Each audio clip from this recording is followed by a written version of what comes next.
Why is this like sensitive? Open listing. So open listing could be given to a multitude of brokers, right? Such as the offer on Zillow. Right? He's offering to every broker who reads his ad. That's pretty much an open listing. That's how worthless open listings are. There's no sense in getting them. We can't put them on the MLS. But now we have the exclusive agency and the exclusive right, and they test you on exclusive agency. And I'll give you an example later on that's pretty similar. Exclusive agency, the seller reserves the right to sell it himself and not pay a commission. Right? But he hires only one broker to represent him in the sale. And then an exclusive right of sale listing agreement, doesn't matter who sells it. The owner can sell it to his cousin, he still needs to pay the broker. Make sense? And then any of those three can be a net listing. Net listing simply says the seller wants X amount of money.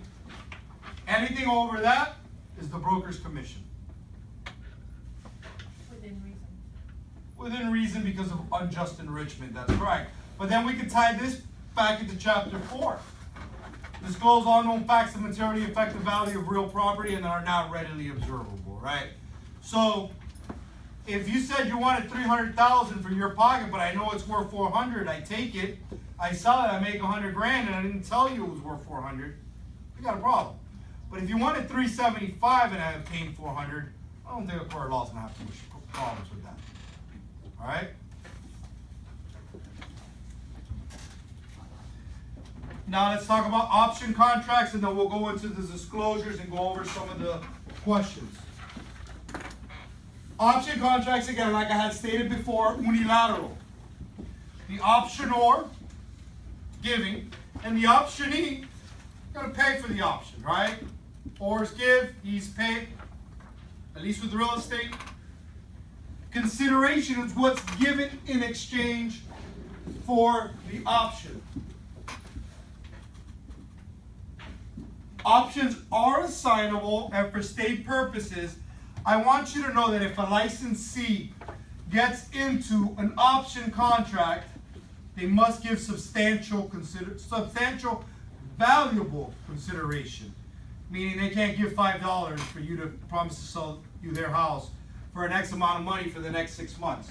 They must give you a good amount of valuable consideration. Any questions?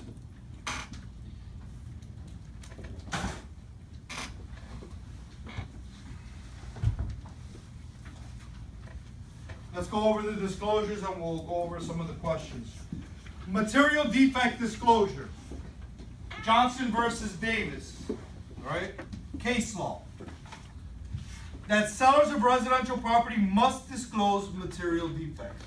Takes us into chapter 4. Right? So you know the roof is shot, even though you're selling it as is, where it is, disclose. You know you're selling the property because they're going to be running a Greyhound train or whatever, an Amtrak train, 2 blocks from your house that's going to be running consistently. Disclose it. Lead-based paint pops up quite a bit on the state exam. Applies to housing built before 1978. Okay? And what you have to do is disclose that there is the possibility that there may be lead-based paint because of the year it was built. Give the buyer 10 days to inspect. And if being the key word, there is a remedy of lead-based paint because it is found to exist, the contractor must have a special certification to do so. That's what I want you to know about lead-based paint.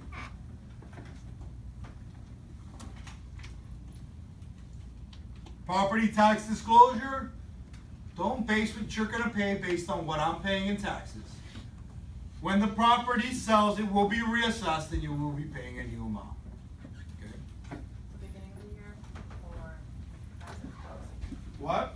At the beginning of the next year? At the beginning, yeah. Your taxes are paid in arrears, guys.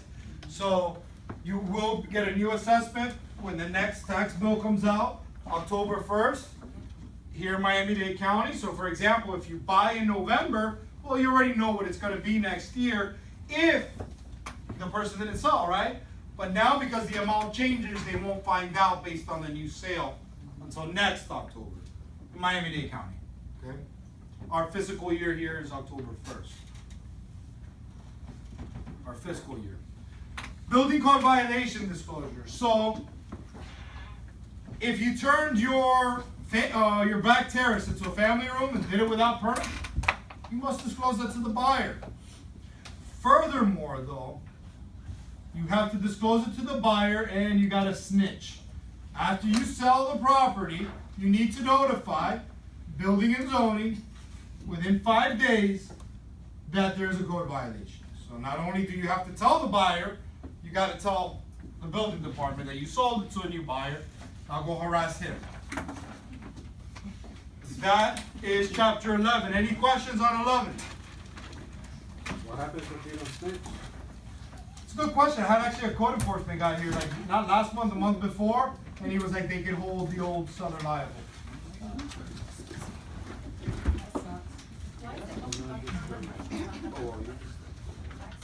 Because, so the fiscal year for Miami-Dade County is October 1st. They work on the assessments then, and then you can pay them as early as November 1st. But I'm talking the actual amount gets taken out then.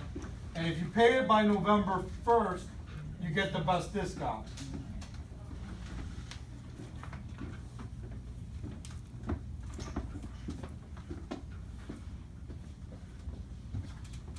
All right. 69, a salaried employee of a rental community prepares leases for 18 months. She is not licensed but is not compensated on a transactional basis. Which is most correct about this situation? D. D? C. C? A. So I have A, C, D. A, C, D, C. All right, the correct answer is C. Yeah, because it's more than 12 months. It's for more than 12 months. It's more than 12 months. So either the owner or an attorney has to prepare it. There's a similar situation on the state exam, guys. I think 70 we probably have covered. I have a lot of questions for this. Let's go with 71. Which of the following contracts is unenforceable?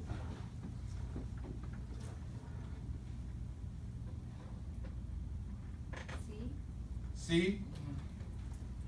Everybody's going with C? We didn't get too much out of colic or the statute of frauds? The correct answer is A. Listings and leases for more than 1 year must be in writing. So it would be unenforceable.